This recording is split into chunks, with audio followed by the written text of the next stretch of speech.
मैत्रिणींनो, नमस्कार. तुमचं स्वागत आहे प्राचीज किचन मध्ये. चला तर मग आज आपण बनवणार आहे शेवगा मसाल्याची भाजी.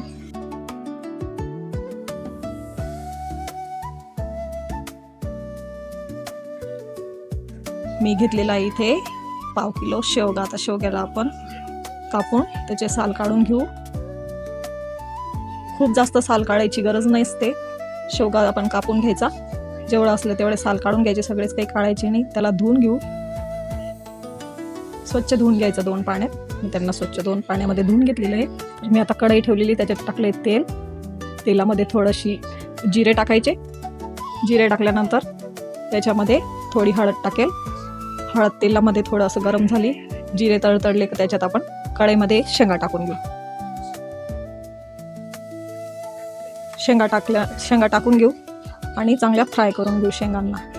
शेवग्याच्या शेंगांची भाजी खूप पौष्टिक असते बरं का मैत्रिणींनो. तर आता आपण कांदे भाजून घेऊ.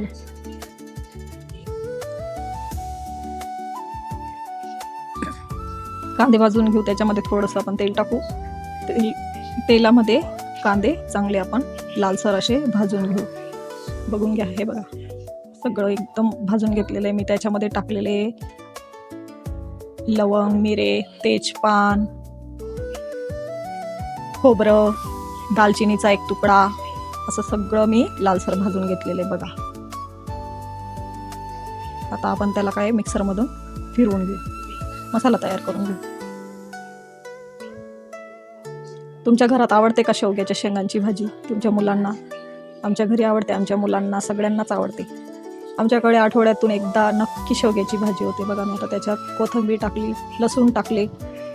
लसूण टाकल्यानंतर त्याच्यात लाल तिखट टाकले आवडीप्रमाणे आपल्या. मी टाकले त्याच्यात धना पावडर 2 चम्मच तिखट टाकले. त्याच्यात टाकते कांदा लसूण मसाला मी जो वापरते तो, आणि थोडंसं हे गरम मसाला. आता आपण फोडणी देऊन घेऊ. बघा मी आता कढई ठेवली, मी त्याच्यामध्ये तेल टाकते. मी याच्यात 3-4 पळ्या तेल टाकून घेतलं, तुम्ही तुमच्याप्रमाणे टाकू शकता. चला तर मग हे बघा मसाला तयार आहे. आता आपण फोडणी देऊन घेऊ. तेल थोडं गरम झालं की त्याच्यामध्ये टाकायचा मसाला.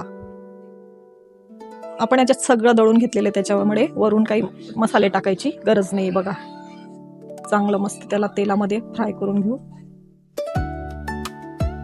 राहिलेला मसाला होता भांड्यामध्ये, तो टाकते मी.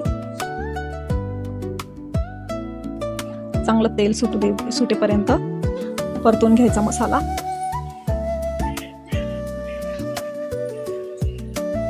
हे बघा मी त्याच्यावर झाकण ठेवलं होतं थोडा वेळ. झाकण ठेवल्याने काय होतं, छान असं तेल सुटतं मसाल्यांना. चांगलं तेल सुटलं की ते मसाले कच्चे नाही राहत. मग त्याच्यात टाकायच्या शेवग्याच्या शेंगा. मी गरम पाणी करून घेतलेलं होतं. शेवग्याच्या शेंगांचं जे पाणी होतं ते पण टाकलं. ते फेकून नाही द्यायचं, ते चांगलं पौष्टिक असतं, चविष्ट असतं. त्याच्यामुळे भाजीला चांगली टेस्ट येते. मी टाकलं होतं त्याच्यात पुन्हा गरम पाणी. त्याच्यात टाकलं मीठ.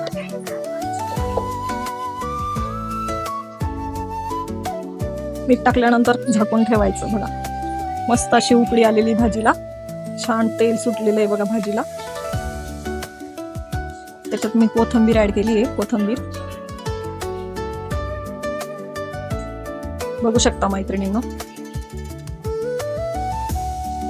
हे बघा किती छान अशी भाजी झालेली.